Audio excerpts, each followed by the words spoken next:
Second fight at Lumpinee. Yes, sir. Second win. Yes. So can you tell me a little bit about the background to this fight? This fight was a fight that I had hoped for and wished for my 1 month trip out here in Thailand. And like we just said, everything lined up correctly and it got set up the week before I left. So it was a good fight for me at Lumpinee and just to get my momentum going again. Yeah. And you first came out here 5 years ago. Yeah, long right? time. 5 years? Yeah. 5 years ago. So let's talk a little bit about that experience versus this one. So the last one you did a 5-round fight? Mm-hmm. Do you remember what the show was called? I just knew it was a foreigner or international show on a Saturday night at Lumpinee. I'm not too sure. I think Noon Pongtep put the show on, right? Yeah. You're the one that set it up for me. Not Noon Pongtep. Not Sing Patong. Was it? Oh yeah, Noon Pongtep. Lumpinee World Championships? Lumpinee World Championships. Yeah, there you go. Yeah, there you go. Okay, so let's get this fight going. Got it. And for those of you at home, the time code is 34:45. So what would you say were some of the differences between then and now? Of course, the rounds. You know, the structure of the way Lumpinee Stadium is now compared to back then, whereas there's not gamblers, everything's entertainment style. That's where it changed a little bit. It seems like Lumpinee now is catered towards the One Championship, Fairtex Fight, and even the Super Champ is more catered towards that entertainment style. So the way you fight as well, because I remember last time when I came out here, you had made sure I studied what the difference between that stadium style is and more international style at the time, because you were telling me it's very different. Yeah. The scoring. Yeah. And that's one thing that Jongsan had focused on with me as well back at home. Yeah. Here you are walking out to the ring. So how are you feeling at this point? What is it like just walking out? I felt good, you know. I kind of visualized a lot going into this fight. You know, I've seen these shows before. I've had a lot of friends fight on it from Fairtex and some people back at home. So I just visualized it, and I was just, the biggest thing was living in the moment, I think, for me. Yeah. And there's your name on the big screen. So the production of the show most of the time is really good. People can watch it on the Fairtex Fight YouTube streaming with English, or Tarot Digital if you like Thai. What about the backroom experience? We have the professional cutman here. I assume Paco wrapped your hands? Yes, Paco wrapped my hands. So what was that like? I guess that's a lot like hand wrapping back home, right? Yes, hand wrapping is the way they did for this show is very similar to back home, for sure. The way they did the tape, the way they knuckle padded everything, as well as the back locker room. And then when I rewatched this, or I saw it the other day, I was looking at the Projets. Were those ones from Champ? No, those were from you. Oh, really? Yeah, oh. so I remember I had come here and I forgot to bring a Monko. I used your Monko on your project, and then I remember Jongsan was telling me to go buy one, and then you was like, just take this one. And I was like, no, it's yours. But then you did say take the armbands, and I did like the armbands, so I took those with me, and I fight with those every time I wear those. So they are from Champ? They probably are from Champ. Someone made them, right? Champ made them. Yeah. So I forget why, but I had to make some. Yeah. I have a couple of hanging up still too. So yeah. So those are my armbands when I fight from you, man. Oh, that's funny. So here is your opponent. Did you know anything about him? So the information I had got was that he was younger, 23 years old. I had got a fight video from him fighting out in Isan, I think, and he likes to punch. The information that we got was like, it showed me a video of him knocking someone out with his right hand. So that was what I was expecting, some kind of wild, heavy punch. That's about it, you know. And you're in the ring at this point. How do you feel? Are you nervous? Are you excited? Are you somewhere in between? Honestly, this time around, I wasn't too nervous. I was more just present, you know, and focused and staying locked in on the game plan that I had for this fight. Here's Mark Abbott with the official introduction. Back in the States, there's nothing like this, right? The introductions? Yeah. Yeah, they do introductions. Oh, really? Yeah. Is there like a pro MC as well? It all depends on the show you're fighting on and who they have working it, I think. But one thing I can say that's coming from the show on Lumpinee and shows back at home, the MC, correct? Yep. The MC comes back and asks me how to say my last name. Yeah. And I know you forgot it a couple times too, but that's normal. Quiachon, right? I usually tell them Quiachon. That's the best way to say it. Quiachon, but Quiachon. Ethan Quiachon, yeah. Quiachon. Yeah, I should have probably asked you It's that. all good. Even though to be honest, I'm not the best with names and pronunciation, but you know, some people have some skills. I should probably practice it more. And going into this fight, what was the game plan? He was taller, and my plan was to really use my eyes and not get hit with, like I said, those punches we prep for, like setting up with my head movement and rhythm, as well as chopping the leg. Because he was taller. Yeah, here's the tale of the tape. He has a lot more experience than you. Yeah. You have 11 pro fights now? Yes. Is that? Oh, Yes. okay. So sometimes the record is Yeah. not super accurate. Sometimes it is. Yeah, I think like one of the commentators said my last fight was against some dude I've never fought. So it's like I expected that coming in. That's all I was wondering. Dougie and I were talking like, I wonder how many fights they're going to say I have. So it was accurate this time. Yeah. And then I think on the profile sheet I had, the last fight was Fighters Republic down in Cali. Your last fight was actually in Sacramento, right? Stockton, Sacramento area. Yeah. So here we go. We're in the first round already. How are you feeling at this point? I feel good. I really wanted to keep my eyes sharp. That's why I was the first 30 seconds was just see what he throws at me. Whether it's right hand and it was a high kick. Actually, Quiachon was in my corner, and right before we started, I looked back to take a little deep breath and gather myself, and he looked at me and said, hey, keep your hands up for the high kick. And he threw a high kick right off the bat. So we will get right back into this. So we are at 2:30, and there's a leg kick that you talked about. Did you feel they were scoring? What were you thinking? At the beginning, I felt like I was going to get scoring with that, but also just to manage my range with where I need to be with him, because we said he was taller, right? Yeah. And I knew my hands would set up the leg kick. Yeah, and you landed a couple big, powerful hands there, the shots to the body. He cripples a little as well. Were you aware that you had potentially hurt him early on? Yes. I can tell he was a little uncomfortable with it, but I was hoping that my shots would pick him up later. Or pick him out later. Yeah. So again, big hook from him, and you really knock him about. There's a strong leg kick.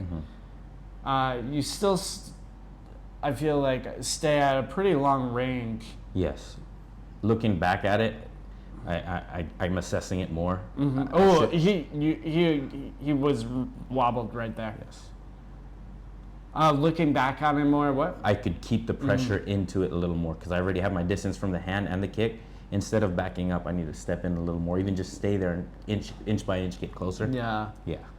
Because he is quite tall. He was to taller in front of him than I thought, because I was like, I'm used to fighting tall people, right? Yeah. And I don't know, I measured the centimeters out and I was like, oh, he's 5'7".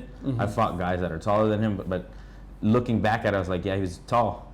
Yeah, he's tall. I mean, you have a short squat body. Yeah, exactly. That's what makes fights and styles. Yeah. Right. So that's what I have to deal with too. Correct.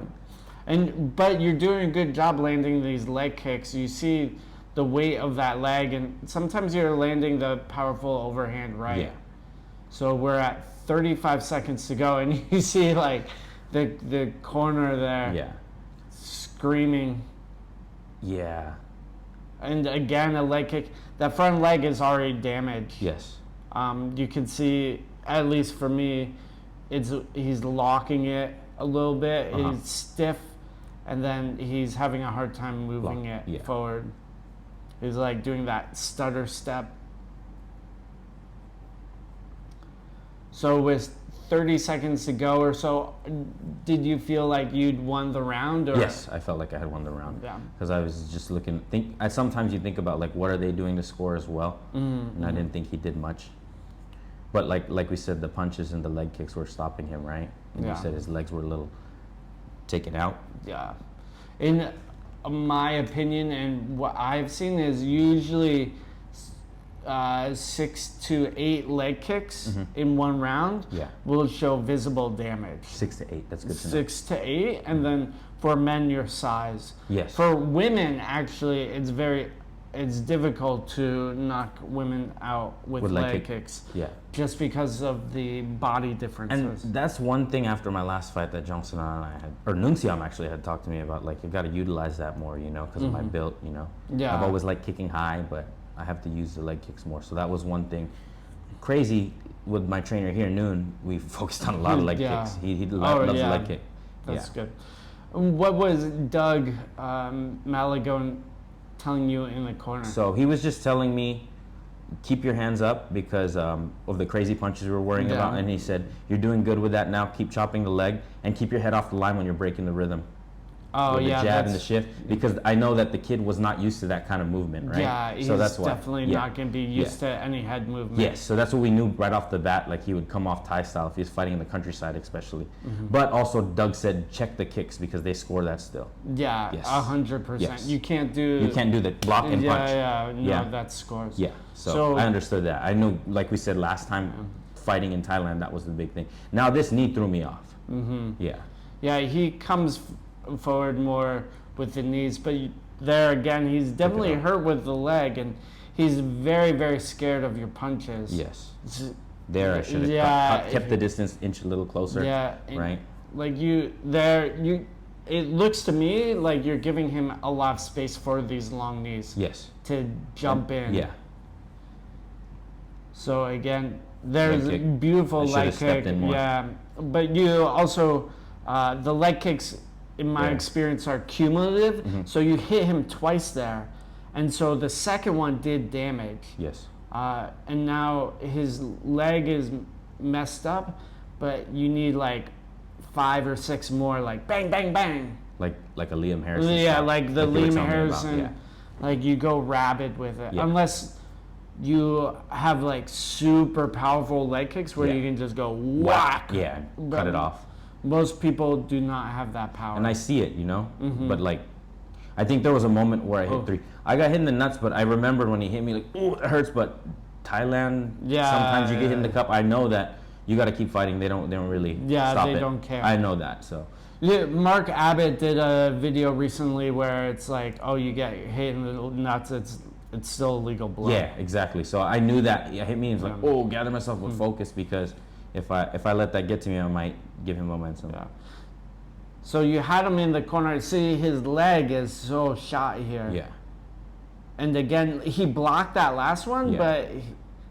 And then the punches now. Yeah, see, there's two... You doubled it, and then he gets hurt, and he's like very, very hurt here. It's 45 seconds left. Yeah. He's smart. He moves out of range, and then you reset the distance again. Yes. So to me, it looks like you're at that long range. You missed with that long. Yeah, and that was my problem in the past with the leg kicks. You know, anyone knows if you miss a kick, it's tiring, right? Yeah. So even when you're trying to kick, and I think maybe my range, I can work on keeping that range more. Here, it's just getting out because I didn't want to get grabbed or kneed. Yeah, I mean, that's exactly the type of tactic. Oh, see, he blocked it, but he fell over. Yeah. He's almost gone. Yeah. And the round is almost over as well. So last few seconds, boom, done of the second round. Where did you think you were in terms of the score? I was up 2 for sure. I knew in my head because he wasn't blocking those kicks. Oh yeah. Look Doug and I were watching, and he said Jeb Mott. Yeah. A lot of pain, right? Yeah. So we'll see some of the replays. Leg kick, body shot, head, hook, leg kick. That was The angle of your legs is also that time you sort of turn your hip over, but your leg was planted straight. So the kick swings over like this instead of stepping and going whop. Yeah. That's like the more powerful version. But he was smart in that he switched to some of these knees. Yeah, those knees threw me off. I wasn't expecting that, you know. That last leg kick booted straight up. Yeah. So we have here.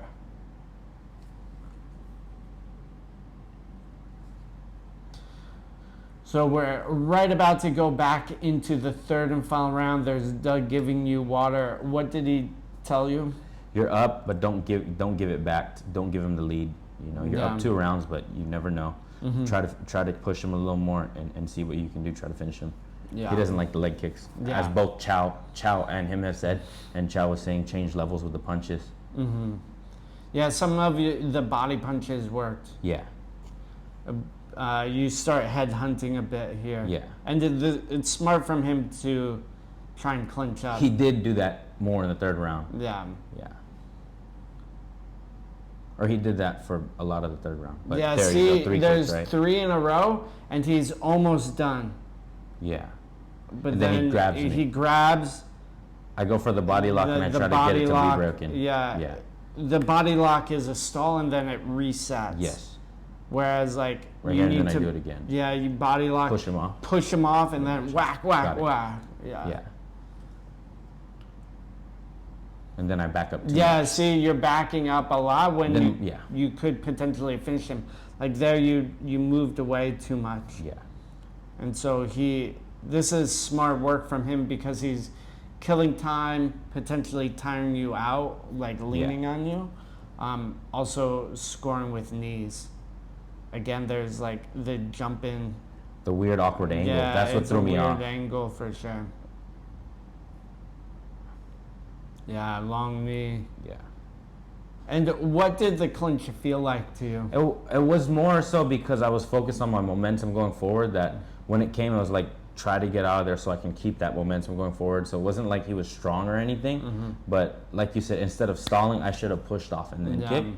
Yeah. But also I was worried. Sometimes I push off at the wrong time and my arms get heavy afterwards, right? Because you don't use the right muscles at the right time.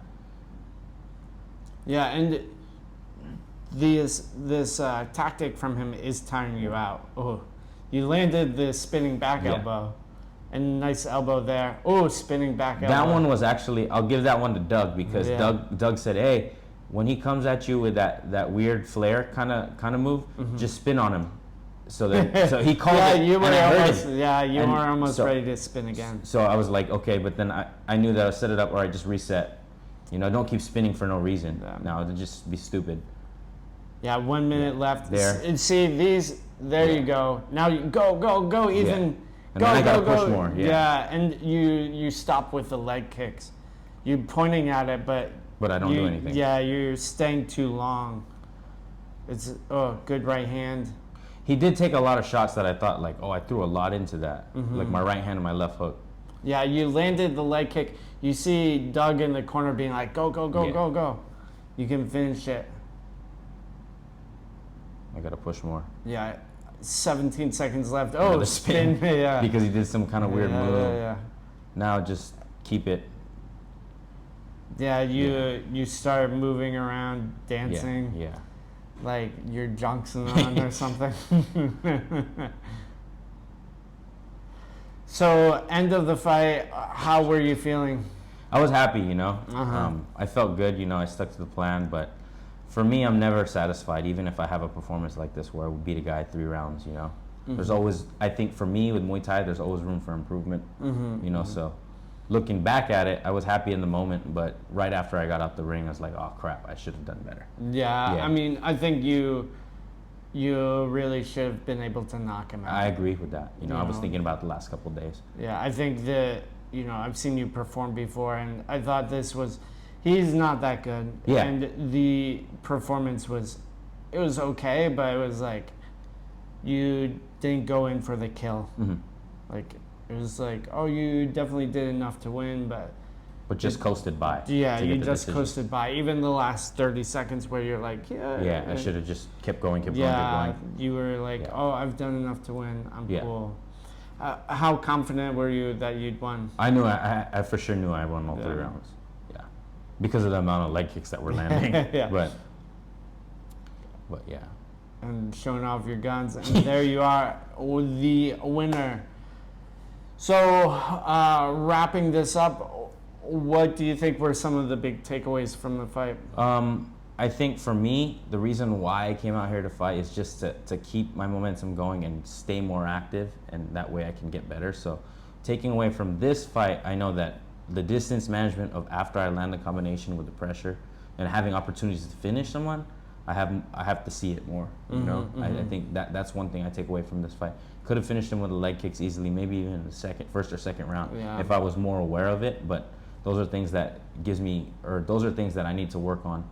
You know, and when do you think the next one is? So we had a couple calls for July before I got out here. So now that I'm done with this fight, I will go home, talk to Jongsanan and my team manager, and then we'll sort that out. So hopefully July.